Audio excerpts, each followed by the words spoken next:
Assalamualaikum warahmatullahi wabarakatuh.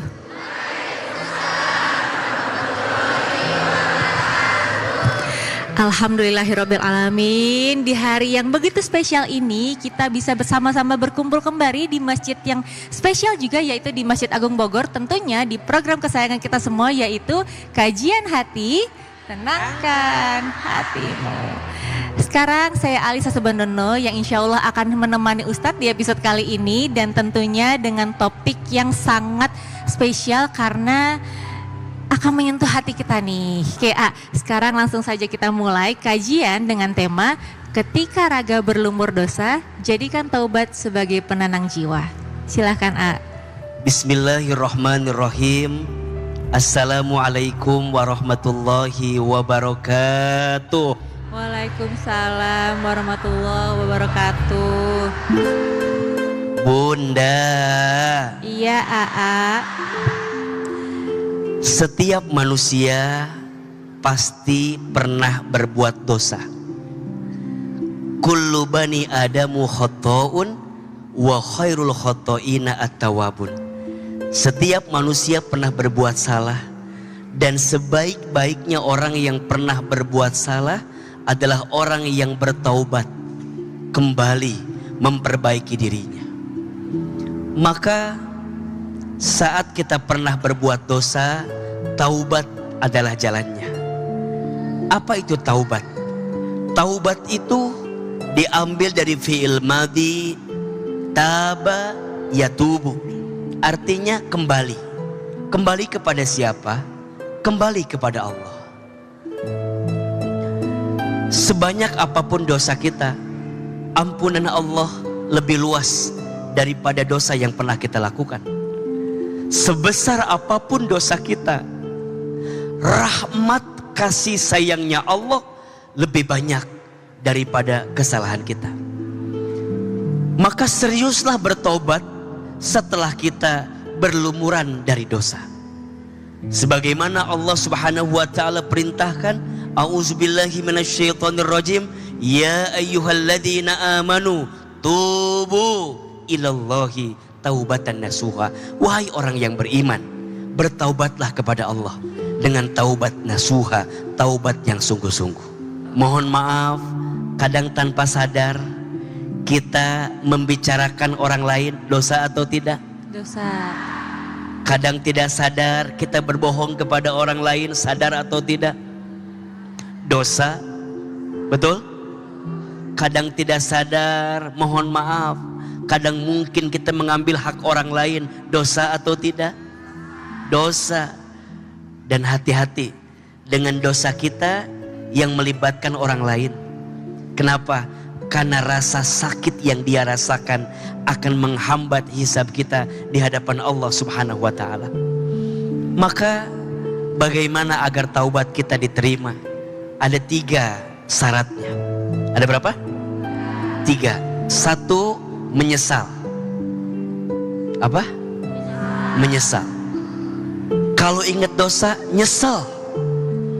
Salah satunya mudah meneteskan air mata ketika ingat dosa. Maka jangan pernah bilang cengeng sama orang yang mudah menangis ketika ingat dosa. Karena air mata yang menetes ketika ingat dosa adalah air mata yang dicintai Allah Subhanahu wa taala. 2, berhenti. Kalau udah tahu salah, tinggalkan. Kalau udah tahu dosa, jangan lakukan lagi. Berhentinya kita dari dosa tanda taubat kita diterima. Dan yang ketiga, berjanji setelah ini tidak mau mengulangi lagi dan ingin ke depan hidupnya lebih baik. Maka bunda sayang, pemirsa Trans TV, di antara ciri dosa itu bikin hati gelisah. Di antara ciri dosa itu bikin hati deg-degan. Makanya kalau bunda udah berbuat dosa, hati gelisah atau tidak? Kalau bunda sudah melakukan sesuatu yang mohon maaf menyakiti hati orang lain, menyinggung orang lain, dosa atau tidak? Dosa. Karena kegelisahan hati setelah berbuat dosa adalah tanda bahwa hatimu masih hidup. Bersyukur masih mau bertobat setelah berbuat dosa.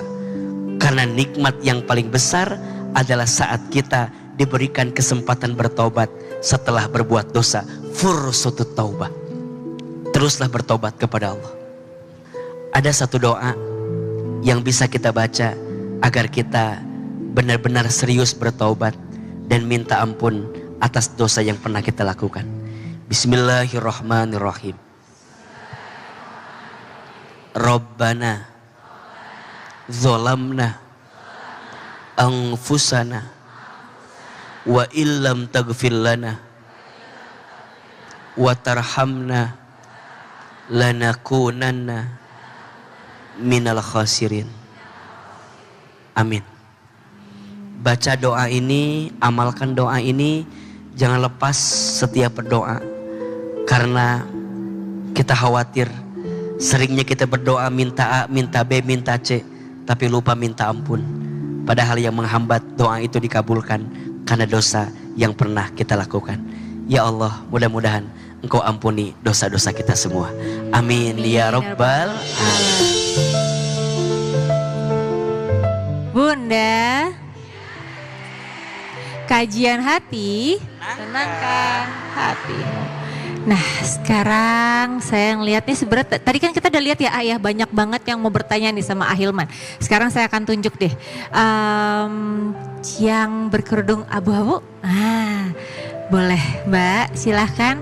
Assalamualaikum warahmatullahi wabarakatuh. Waalaikumsalam warahmatullahi wabarakatuh. Izinkan perkenalkan diri Ustadz, saya Dokter Gigi Kamelia. Saya seorang dokter gigi dan mempunyai satu anak gitu. Saya perempuan yang pernah melalui kegagalan dalam rumah tangga. Kegagalan saya 2 kali. Yang pertama karena kekerasan. Yang kedua, lalu saya diberikan putri dari umur 7 bulan saya ditinggal. Sampai saat ini dia tidak kembali. Di kisah ini izinkan saya lagi ada hubungan dengan Bang Amar yang mungkin orang kenal, Amar Zoni.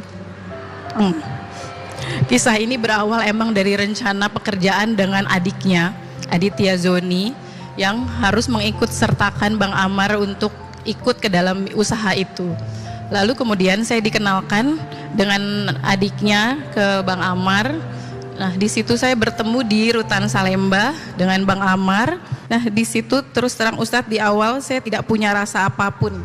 Yang ada cuma hanya rasa iba, karena setelah kita bertemu beberapa kali, Bang Amar sering cerita kenapa sampai jatuh ke lubang yang sama. Lalu di situ saya timbul rasa iba dengan Bang Amar, tidak ada rencana untuk saya suka atau saya menjalin hubungan sama sekali dengan Bang Amar.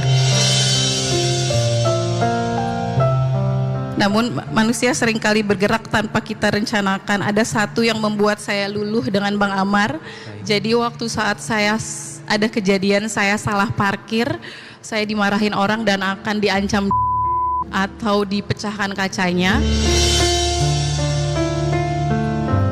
Kemudian besoknya saya bercerita tanpa keluh kesah gitu, cerita biasa aja dengan Bang Amar. Kemudian besoknya Bang Amar berbuat yang orang marahin aku itu, nyuruh orang untuk menegur dia dan meminta maaf ke aku. Lalu saya terdiam, bagaimana dia bisa melakukan itu berguna buat orang lain di luar sedangkan dia lagi ada di dalam gitu loh. Itu yang membuat hati saya luluh dengan Bang Amar.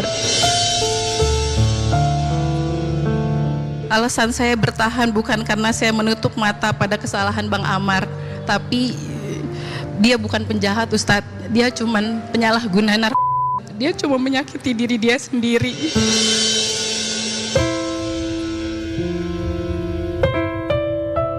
Saya melihat dia secara laki-laki yang bertanggung jawab gitu. Dia cuman salah di penyalahgunaan dan lingkungan. Dia harus dipindahin dari lingkungan yang menurut saya salah gitu loh. Dia cuma butuh support, dia nggak pantas dihakimin gitu loh Ustaz. Dia cuma butuh support, butuh kasih sayang dari orang-orang terdekatnya dia. Karena Bang Amar itu ditinggal dari ibunya dari umur 10 tahun gitu. Jadi awalnya emang saya merasa iba dengan keluarganya Bang Amar, adik-adiknya juga udah kayak adik saya sendiri gitu. Jadi di situ Allah kasih saya perasaan ke Bang Amar yang lebih gitu. Baik, izin dokter. Ya. Kalau boleh diingat, perkataan beliau yang mana yang membuat dokter itu semakin yakin bahwa ini orangnya? Dia ingin sembuh, bantu aku untuk sembuh katanya. Oke, jadi Bang Amar minta pertolongan ya? Ya, bantu aku, support untuk aku sembuh dari semua ini gitu. Baik, kalau boleh tahu sepanjang dokter ngobrol sama beliau, apa yang kadang beliau masih ngerasa sakit dalam hatinya? Trauma dok, trauma Ustaz, trauma yang terlalu banyak yang meninggalkan dia. Dari mulai ibunya, lalu adiknya. Pertama adiknya, adik perempuan yang namanya Siva 2 tahun meninggal, lalu ibunya gitu. Jadi trauma yang sangat menurutku sangat banget, dia sakit gitu. Banyak dari masih kecil saya melihatnya gitu. Sudah banyak kehilangan lah gitu. Jadi sejak saat itu saya yang mengurusi semua kebutuhannya Bang Amar. Saya menjalin hubungan yang benar-benar serius, yang tadinya Januari ini dia bisa bebas.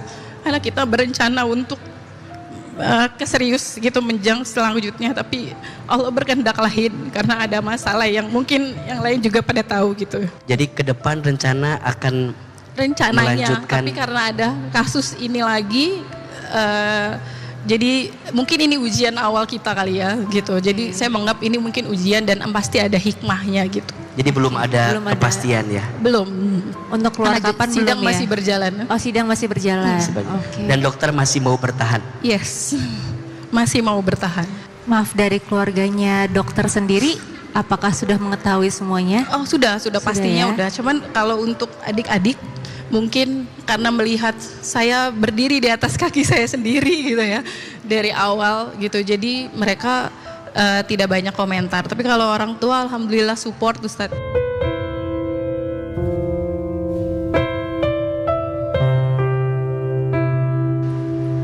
Jadi di sini saya mau bertanya Ustadz, banyak orang menilai saya salah karena bertahan dengan Bang Amar. Bagaimana membedakan antara kesabaran yang berpahala dan kesabaran yang menyakiti diri sendiri? Yang kedua Ustadz, saya mencintai seseorang yang punya masa lalu kelam. Bagaimana Islam memandang cinta kepada orang yang sedang berjuang dengan kesalahan masa lalunya Ustadz? Bunda. Iya, Aa. Pertama dokter Kamelia, terima kasih sudah hadir di kajian hati. Tentu tidak mudah menata hati atas rasa cinta yang Allah titipkan. Setuju? Cinta itu yang ngasih siapa? Allah. Cinta yang menggerakkan siapa? Allah. Hati yang membolak-balik siapa? Allah. Selama di hatimu ada Allah, dan selama di hati beliau juga ada Allah, maka kalian dipertemukan cintanya karena Allah. Tidak ada yang salah mencintai seseorang yang kelam masa lalunya. Karena aku tidak menikahi masa lalumu, justru aku menikah karena aku tahu ada kebaikan di masa depanmu. Setuju? Maka di antara adab yang perlu dihadirkan dalam cinta adalah jangan selalu mengungkit masa lalu pasanganmu atas apa yang pernah terjadi dalam hidupnya. Jadi kalau dokter bertanya apakah saya salah, saya kira tidak salah. Karena cinta yang menggerakkan Allah, cinta yang menggenggam juga adalah Allah, tapi dengan catatan, jangan cinta karena manusia. Manusia ada berubahnya. Setuju? Cintanya harus karena Allah. Maka rumah tangga itu nanti seperti segitiga. Di tengahnya Allah, di samping kanannya suami, di samping kirinya istri. Kalau dua-duanya mendekat sama Allah, pasti Allah kasih kekuatan. Sabar dalam satu pilihan, apakah ini berpahala atau menyakiti diri sendiri. Tentu ini pilihan yang tidak mudah. Tapi saya percaya yang namanya cinta harus diperjuangkan. Semakin besar perjuangannya, semakin besar pengorbanannya, maka semakin besar pahala yang Allah siapkan di dalamnya. Ini kan kalau bahasa anak sekarang itu cinta ugal-ugalan gitu. Udah tahu masa lalunya, terus sekarang juga lagi kena kasus hukum, lagi berproses. Rasanya kan kalau pakai logika nyambung gak? Mungkin orang bilang bodoh, mungkin orang bilang kok kamu gak mikir. Tapi lagi-lagi ini cinta. Maka jangan pernah menyalahkan seseorang yang dititipkan rasa cinta oleh Allah. Kitanya kudu kuat. Memang berat. Saya tidak menyalahkan rasa cinta yang dokter miliki, tapi yang harus dokter pahami, ini berat. Dan dokter harus kuat. Dan dokter pernah mengalami kegagalan 2 kali. Maka untuk menata ke depan tidak mudah. Maka kalau boleh saya usul dan saya saran, jangan terlalu cepat memilih langkah yang belum tentu itu tepat untuk hati kita. Kuatin istikharahnya, kuatin istisyarah. Istisyarah itu minta pendapat dari orang terdekat, dari orang tua, dari guru, agar pandangannya bisa lebih luas, sehingga kita bisa menyimpulkan nanti jawabannya seperti apa. Dan nanti istifta, tanya hatimu, kira-kira ini tepat atau tidak. Jangan sampai hatimu yang tulus tapi tidak dibalas dengan hati orang yang serius. Tapi lagi-lagi hatimu juga butuh bahagia, Dok. Jangan memaksakan sesuatu yang khawatirnya mengantarkan sesuatu yang tidak baik untuk hatimu. Mudah-mudahan beliau yang sedang menjalani sekolah hari ini, beliau yang sedang menjalani pembelajaran hidup hari ini, bisa mendapatkan hikmah. Dan ingat, orang baik itu bukan orang yang tidak pernah punya salah, tapi orang baik adalah orang yang segera memperbaiki kesalahannya setelah dia pernah terjatuh dari kesalahan. Jika jalannya mudah, dilancarkan, semoga kelak rumah tangganya sakinah, mawaddah, warohmah. Amin. Tapi jika dirasa menurut Allah bukan ini jalannya, lapangkan hatimu. Bang Amar juga lapangkan. Percayalah, tidak ada kebaikan yang sia-sia. Pada akhirnya kebaikan itu akan bermuara pada kebahagiaan yang lainnya, insya Allah. Mungkin orang banyak nggak tahu, saya cukup lama menyendiri, 5 tahun saya menyendiri gitu. Susah membuka hati, cuma Bang Amar ya yang bisa membuka hatiku untuk oh ya yuk gitu, yuk jalanin sama-sama, perbaiki yuk sama-sama gitu.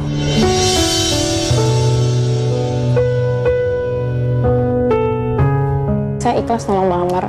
Balik lagi, jodoh di tangan Allah. Kalau seandainya emang aku tidak dijodohkan sama Allah, aku ikhlas dan aku tidak apa-apa.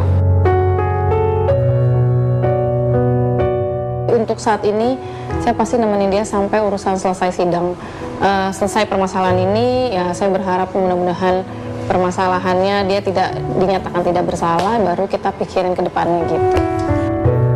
Bang Amar sejak ketemu aku, dia selalu bilang, aku udah punya rumah untuk pulang gitu. Ya itu aku gitu. Jadi aku hidupku lebih berwarna semenjak ada kamu gitu. Aku punya tujuan hidup gitu.